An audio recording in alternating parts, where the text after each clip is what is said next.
Hello everyone, कैसे हो आप सभी। आशा करती हूँ सभी अच्छे होंगे, स्वस्थ होंगे। आप सभी का स्वागत है अचीवर्स ऑनलाइन प्लेटफॉर्म पर।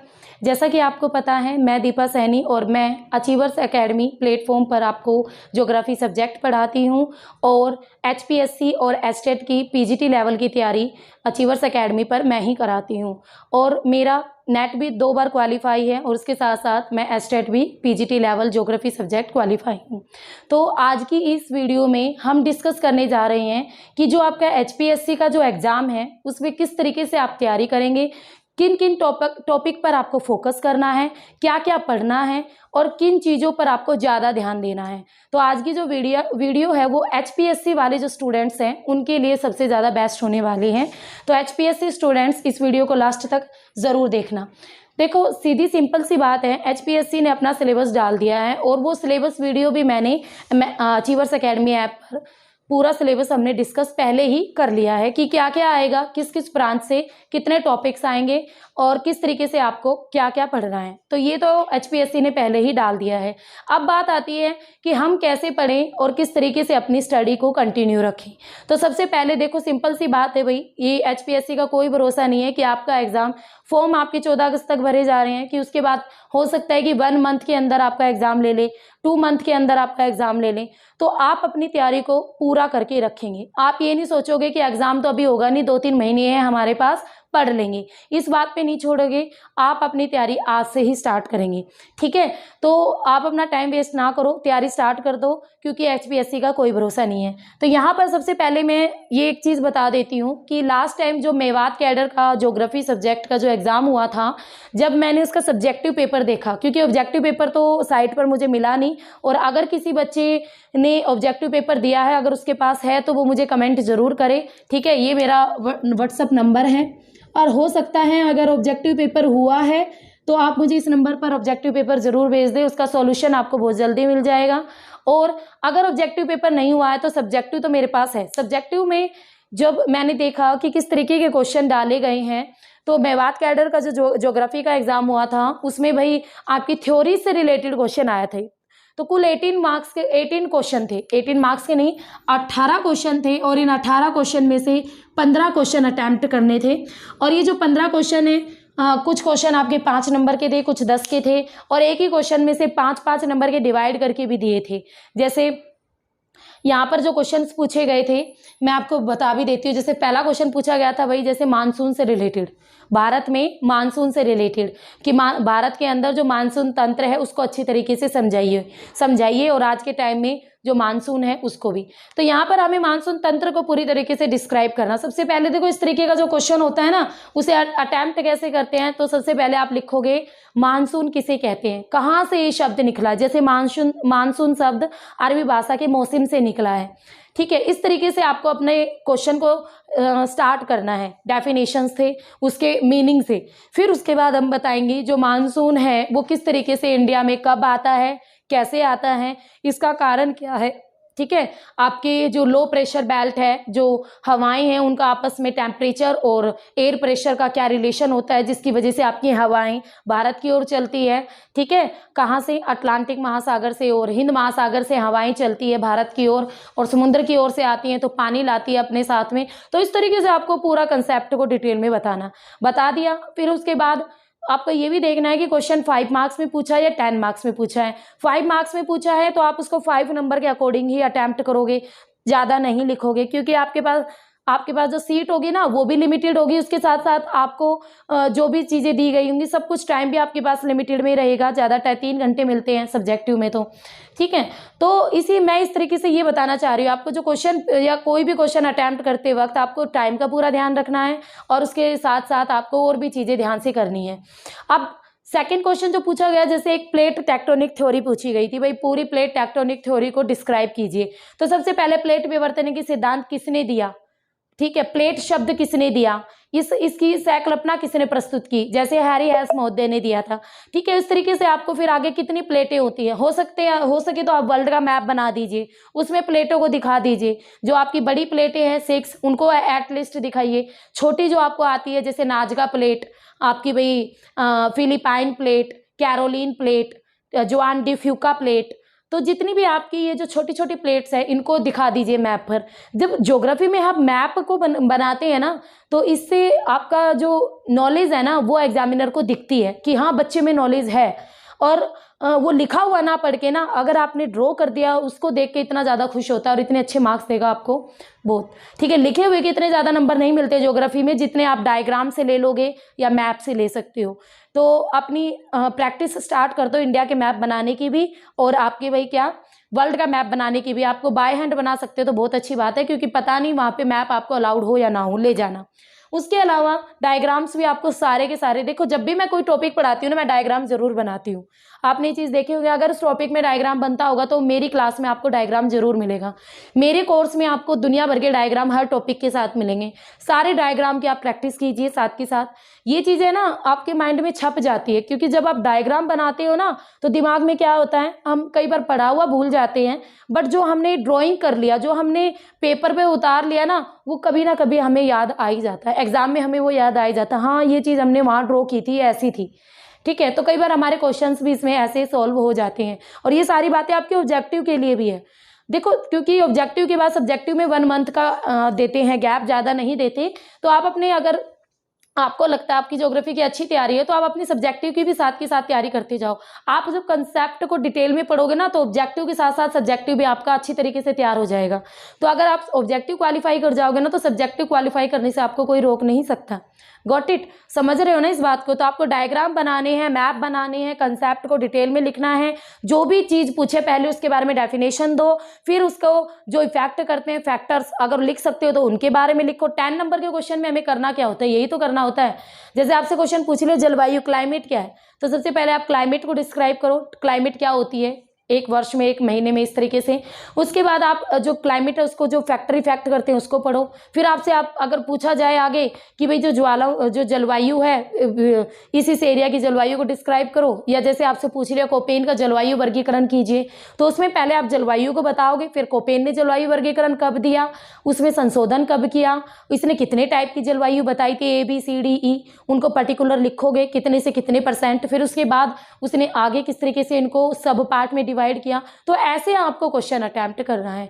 अगर आप मेरे कोर्स में जाते हैं, जो कोर्स वाले बच्चे मैं उनके लिए बात कर रही हूँ, उन्होंने कोर्स लिया, वो देख रहे हैं किसी भी वीडियो को, तो मैं पर्टिकुलर आपको step by step her topic कराती हूँ। ठीक है, पूरा डेफिनेशन, फिर उसके सब पार्ट, उसके सब पार्ट, सब कुछ डिटेल में कराती हूँ। आप उसको पूरा नोट डाउन कर लो, अपनी डायरी बना लो या मोटा सा रजिस्टर ले लो, पूरा नोट डाउन कर लो। जब आप उसको पूरा नोट डाउन कर लोगे ना, तब उसके बाद आपके सब्जेक्टिव जो नोट्स हैं वो साथ के साथ रेडी हो जाएंगे।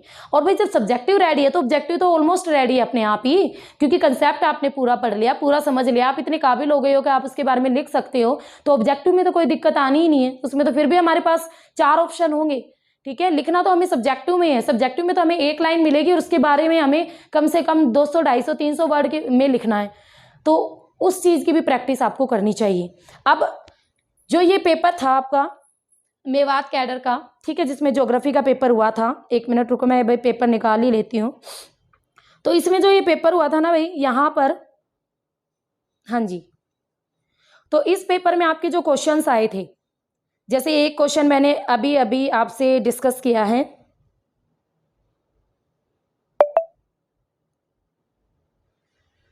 बस 1 मिनट, हाँ जी खुल गया पेपर।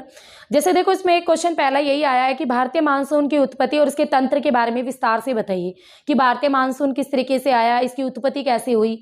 तो भाई वही है, एयर प्रेशर और टेम्परेचर के बीच रिलेशन से हुई थी। हाल ही में जो मानसून पवन तंत्र की उत्पत्ति में कौन से प्रमुख परिवर्तन आए हैं।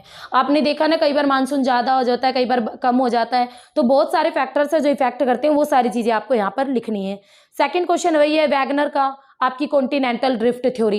वैगनर महोदय ने जो महाद्वीपीय विस्थापन सिद्धांत दिया था, जिसमें उसने पैंजिया, पैंथालासा को डिस्क्राइब किया था, लोरेशिया, अंगारा लैंड थे, ठीक है, उन सब चीज़ों को उसने बताया था कि किस तरीके से उत्तरी अमेरिका, यूरोप और दक्षिण अमेरिका और अफ्रीका को अगर साइड में से फिट करते हैं तो इनकी जो तटीय सीमाएं हैं वो फिट हो जाती है आपस में, जिसकी वजह से ऐसा लगता है कि कभी आपस में जुड़े हुए थे, है ना। तो ये सारा वैगनर की थ्योरी थी, कॉन्टिनेंटल ड्रिफ्ट थ्योरी पूरी डिटेल में।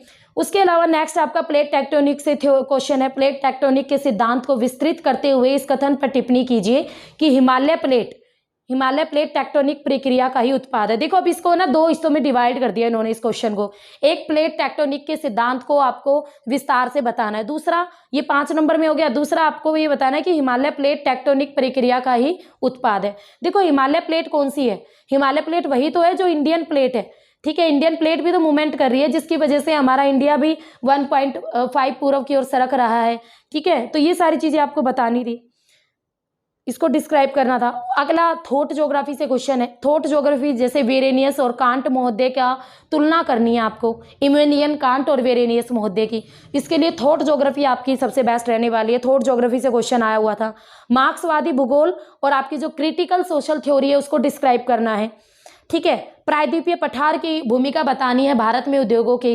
ज्योग्राफी ऑफ इंडिया से भी 3 क्वेश्चन डाले हुए हैं। भारत में उद्योगों के विकास में प्रायद्वीपीय पठार की भूमिका बतानी है। अब इसमें क्या बताओगे आप, इसको स्टार्ट कैसे करोगे कि भाई भारत में जो प्रायद्वीपीय पठार है, थोड़ा सा पहले उसके बारे में बताओगे। ये साउथ इंडिया में पड़ता है, इस तरीके से पड़ता है ये। इसे दक्षिण भारत का पठार भी कहते हैं।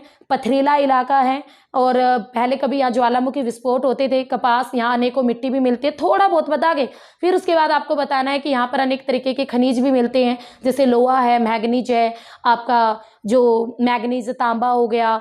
तो डिफरेंट टाइप ऑफ जो मिनरल्स हैं वो बहुत ज़्यादा मात्रा में मिलते हैं। इन्हीं वजह से उद्योगों को जो उनकी बेसिक नीड्स होती है, जो उनको रॉ मटेरियल चाहिए, वो आसानी से मिल जाता है। इसी वजह से जो मैक्सिमम इंडिया की इंडस्ट्रीज है वो इसी प्रायद्वीपीय पठार पर ही पाई जाती है या लगाई जाती है। लाइक डेट जैसे Tata iron and steel company, Visvesvaraya iron and steel company, आपका विजयनगर स्टील प्लांट हो गया, ठीक है।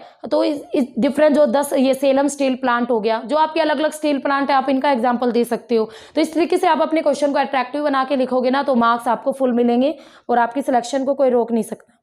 उसके बाद जैसे प्रोजेक्ट टाइगर पूछा गया, क्या है प्रोजेक्ट टाइगर? आप सबको पता है 1973 जो टाइगर्स हैं उनको बचाने से रिलेटेड था। भाई उनको कैसे सेव किया जाए, क्योंकि उनकी जो टाइगर्स हैं वो नंबर में कम होते जा रहे थे, तो उनको किस तरीके से सेव करें।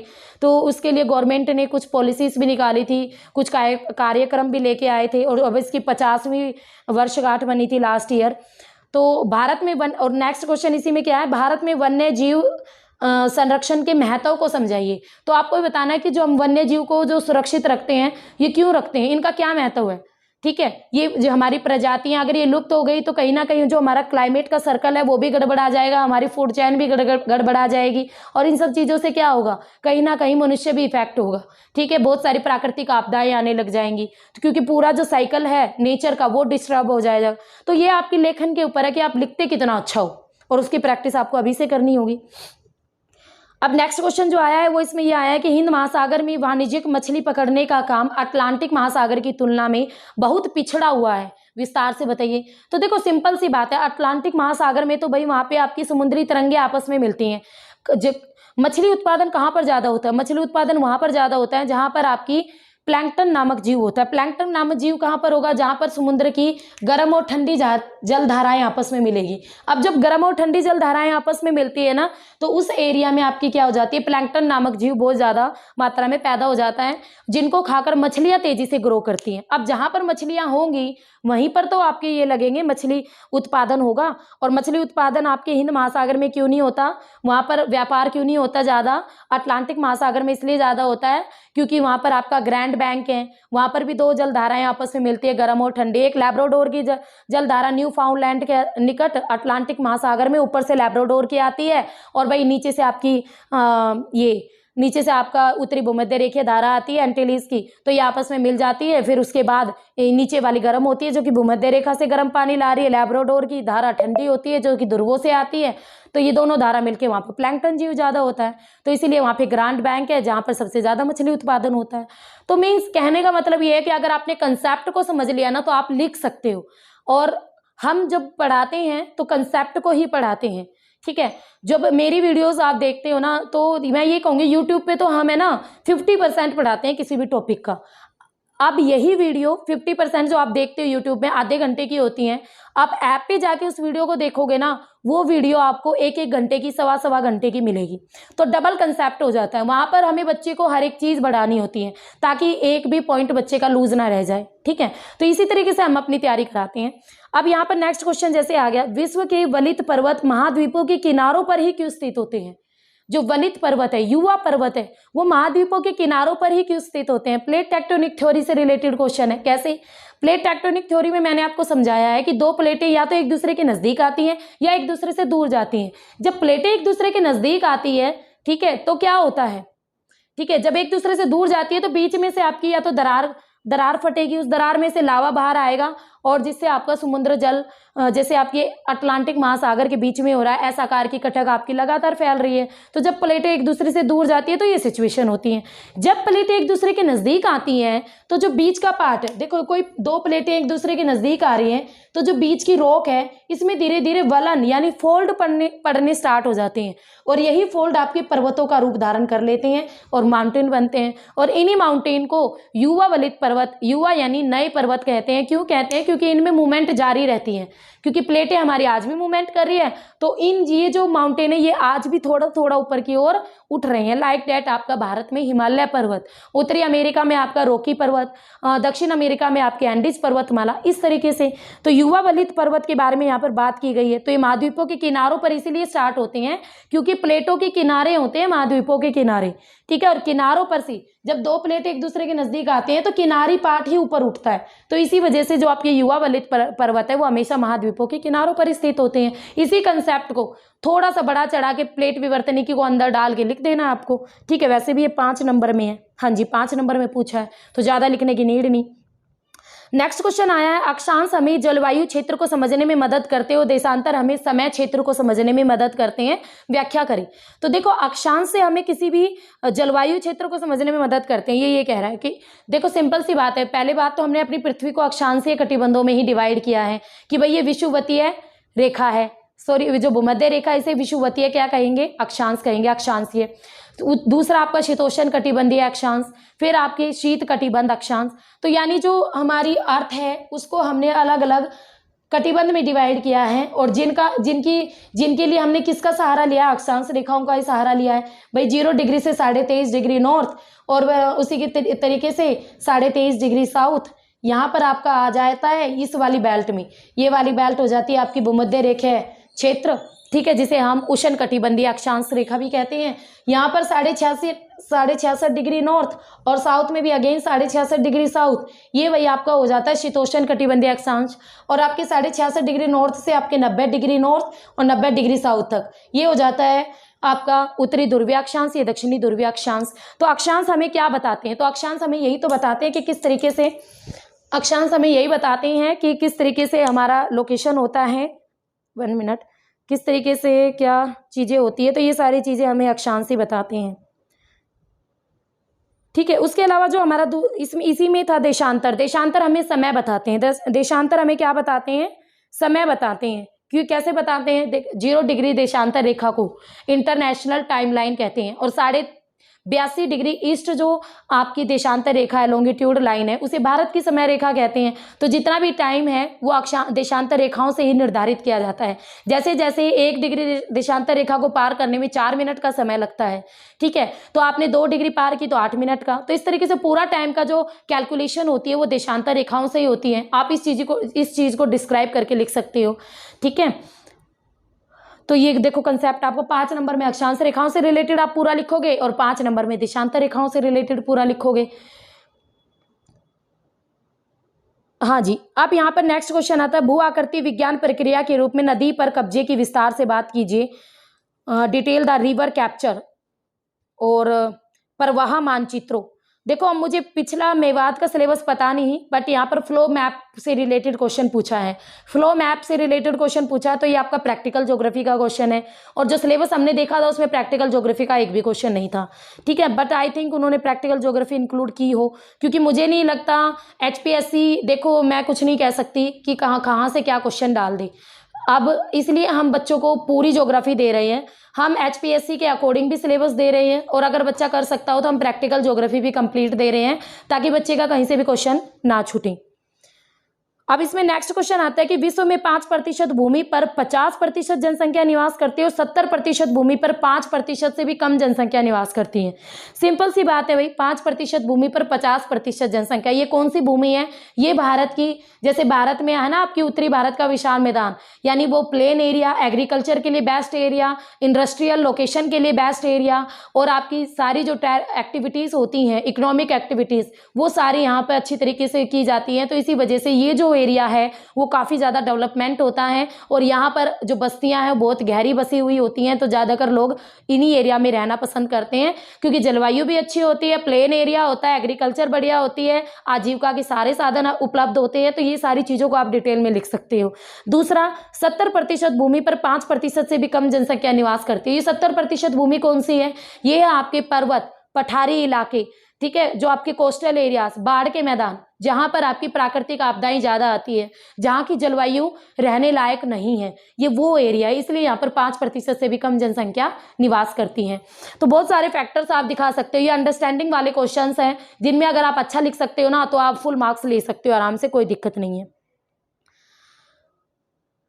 तो भाई ओवरऑल आपका पेपर इतना ज़्यादा मुश्किल नहीं है ये मेवात कैडर का। तो अगर बच्चे ने कंसेप्ट पढ़ा है, कहने का मतलब है अगर आपने कंसेप्ट पढ़ा है, डिटेल में पढ़ा है, अगर आप सोच रहे हो कि मेरा ऑब्जेक्टिव पेपर है पहला, तो मैं तो सिर्फ एक ऐसा प्रैक्टिस सेट ले लूँ जिसमें सिर्फ क्वेश्चंस हो और आंसर हो, और मैं कर लूँ कम से कम 5-10 हज़ार 11,000 क्वेश्चन को सोल्व कर लूँ तो ऑब्जेक्टिव हो जाएगा।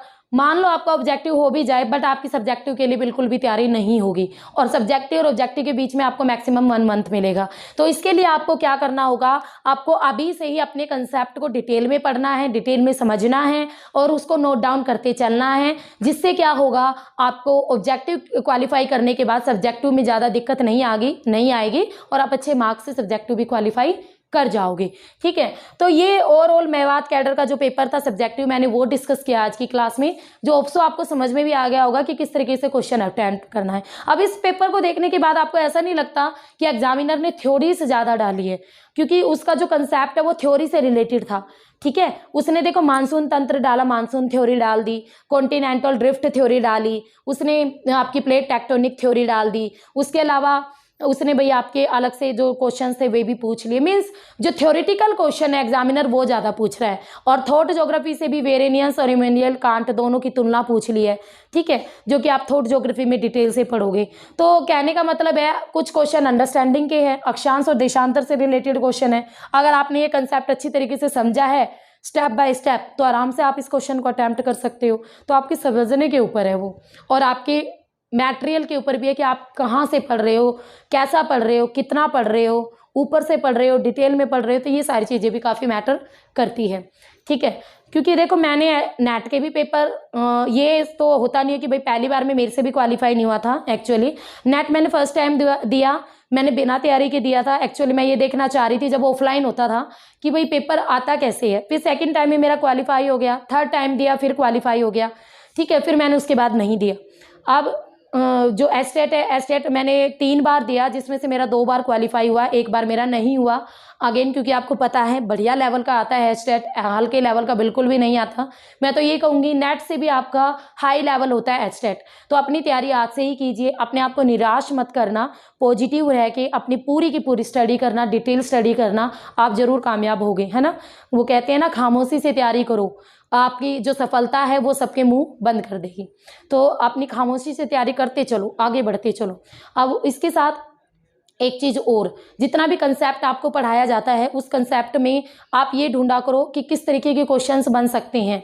ठीक है, और अगर आप ऐप पे से कोर्स परचेज करते हो ना, उसमें हर एक ब्रांच आपको पूरी डिटेल से दी हुई है। जैसे लाइक जियोमॉर्फोलॉजी की सारी वीडियोस उसमें एक साथ मिल जाएगी। आप मुझे इस नंबर पे कांटेक्ट भी कर सकते हो अगर आपको ऐप से रिलेटेड या कोर्स से रिलेटेड ज़्यादा जानकारी चाहिए, उसमें क्या क्या मिलेगा, कैसे क्या होगा, तो सब कुछ मैं आपको बताऊँगी। ठीक है, बट मैं ये कह सकती हूँ अगर कोई बच्चा अपनी अच्छी तैयारी करना चाहता है ना, और अगर कोई इशू नहीं है, तो वो ऐप के साथ जुड़ सकता है। उसकी इतनी अच्छी तैयारी हो जाएगी, सब्जेक्टिव प्लस ऑब्जेक्टिव दोनों की ही एक साथ। आपको सब्जेक्टिव के लिए कोई अलग से कोर्स लेने की ज़रूरत नहीं पड़ेगी। इसी कोर्स से आपका सब्जेक्टिव भी तैयार होगा और ऑब्जेक्टिव भी तैयार हो जाएगा। ठीक है, तो ओवरऑल ये था भाई आपका मेवात कैडर का ज्योग्राफी का पेपर, जो होप्सो आपको समझ में आ गया है कि किस तरीके से एग्जामिनर क्वेश्चन पूछेगा। तो हल्के में मत लेना, अपनी तैयारी करते रहना। ठीक है, तो इसी के साथ हम अपनी आज की वीडियो को यहीं पर ख़त्म करते हैं। नेक्स्ट वीडियो में फिर मिलेंगे एक न्यू टॉपिक के साथ। तब तक आप अपनी तैयारी करते रहिए। कोई इशू हो, कोई क्वेरी हो तो you can contact me this number, और आप कमेंट भी कर सकते हो। तो नेक्स्ट टाइम फिर मिलेंगे, तब तक के लिए have a nice day. Okay, bye bye.